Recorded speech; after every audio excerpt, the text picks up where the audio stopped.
Welcome to your ultimate pit stop, Piston Pundit, where we don't just talk torque and tech, we tackle the tremors shaking the economic asphalt beneath our wheels. In May 2025, the US retail engine is knocking hard, and it's not just misfiring, it's on the brink of seizing up.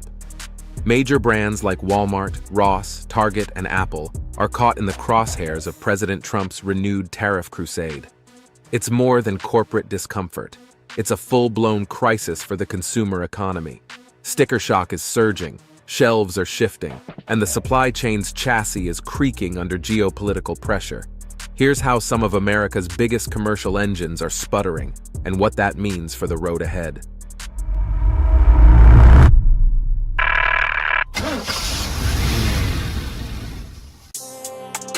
Walmart's cost crunch, tariffs force a strategic overhaul. Walmart, with over 4,600 US stores and 1.6 million employees, isn't just a retail giant, it's a national economic signal. So when CEO Doug McMillon says price hikes are coming, people take notice. Facing tariffs as high as 50% on imported goods, Walmart is under intense pressure.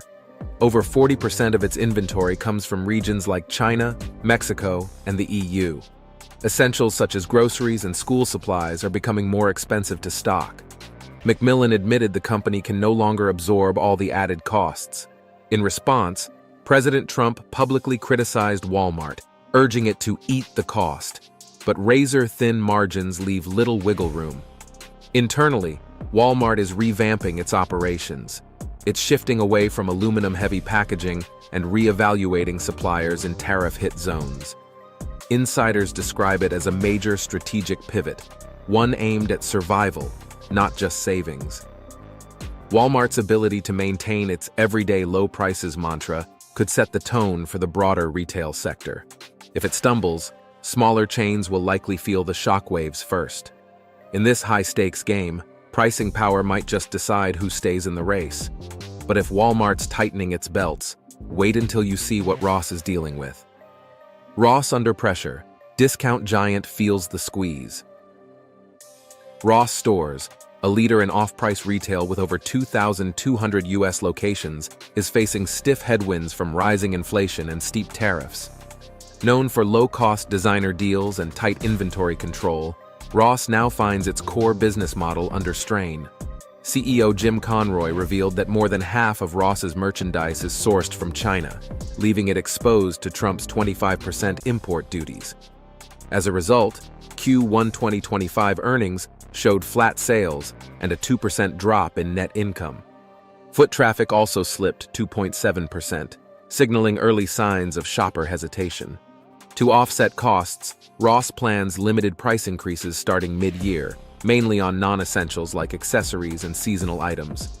But even modest hikes could alienate its price-sensitive base. Wall Street reacted swiftly. Ross shares plunged 11% after the earnings call, and analysts downgraded the stock over structural risks. While the company is eyeing alternative suppliers in Southeast Asia, meaningful change won't come overnight. Ross's challenge highlights a broader retail reality. When low-margin models lose pricing power, it's everyday Americans who feel the pinch. The road ahead for Ross may reshape its future, and that of budget retail itself. But the next brand in the blast zone is no bargain bin outlet. It's the king of premium tech. Before we steer into the next chapter, shift into high gear with us. Hit that like button and subscribe to Piston Pundit for more breakdowns on what's driving the future of auto and industry. Apple's tariff dilemma. Caught between profit and policy. Apple, the titan of sleek tech and global logistics, is now in Washington's crosshairs. President Trump is threatening a 25% tariff on iPhones and other Apple products made overseas, targeting the very core of Apple's supply chain. With manufacturing anchored in China, India, and Southeast Asia, shifting production to the US isn't just costly, it's logistically overwhelming. Experts estimate that US-made iPhones could top $3,000, pricing out millions of buyers. On a recent earnings call, CEO Tim Cook said Apple faces $900 million in tariff costs even before the latest round hits. Behind the scenes, the company is scrambling, exploring supply chain shifts and lobbying for exemptions. But the clock is ticking and the pressure is mounting. This isn't just about dollars, it's about direction. Apple is becoming the test case for how far US policy can push global giants to reshore manufacturing. If Apple complies, others may follow. If it resists, it risks political blowback and market disruption. One way or another, the fallout could redefine not just Apple, but the entire tech industry's future. Now, if Apple's playing defense, how is Target managing to keep its retail engine running clean? Target's tightrope, holding the line without drawing fire. Target is walking a fine line through the tariff storm battering US retailers. With over 1,900 stores and half its products imported, it's exposed. But CEO Brian Cornell is playing it cool. Instead of raising prices immediately, Target is quietly adjusting suppliers, tweaking products, and delaying hikes as long as possible. Cornell calls price increases a last resort, aiming to protect shoppers while sidestepping political heat. With Trump already blasting Walmart and Amazon, Target knows one wrong move could spark a backlash. Behind the scenes, executives are feeling the squeeze, reworking supply chains and renegotiating vendor deals. Some targeted hikes, especially on home goods, are inevitable. But the goal is clear: preserve Target's value image without becoming a headline. This cautious strategy highlights a deeper challenge in American retail: how to stay profitable, keep customers happy, and dodge political fallout at the same time. Target's careful maneuvering could be the blueprint for surviving this tariff-fueled turbulence, or the next brand forced into damage control. But what if this isn't just a few retailers spinning out? What if the whole track is broken? Supply chain breakdown, when the whole system sputters. The issues hammering Walmart, Ross, Apple, and Target are symptoms of something far more systemic.